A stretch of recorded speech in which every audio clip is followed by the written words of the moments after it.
ভেবে দেখলাম আমাকে হারানোর ভয় কেউ কখনো পায়নি, কেউ অপেক্ষা করেনি আমার ক্লান্তিতে কাঁধ পেতে দেবার।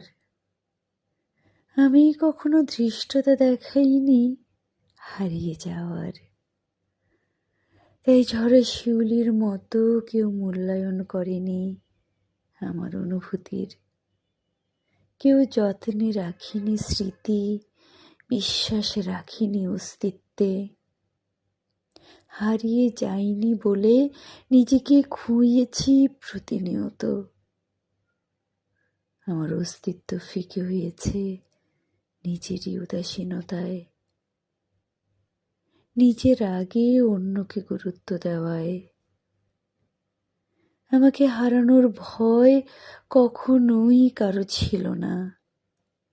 স্বভাবে যে গৃহপালিত, গহীনে যার ভয় সে হারাবে এমন অনুচিত ভাবনার কোনো কারণ আমি দেইনি কাউকে।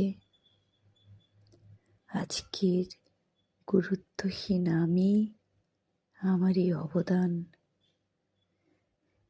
ঠিক যেমন এক ফোঁটা শিশির নিজেই ঝরে পড়ে মিশে যায় ধুলায়।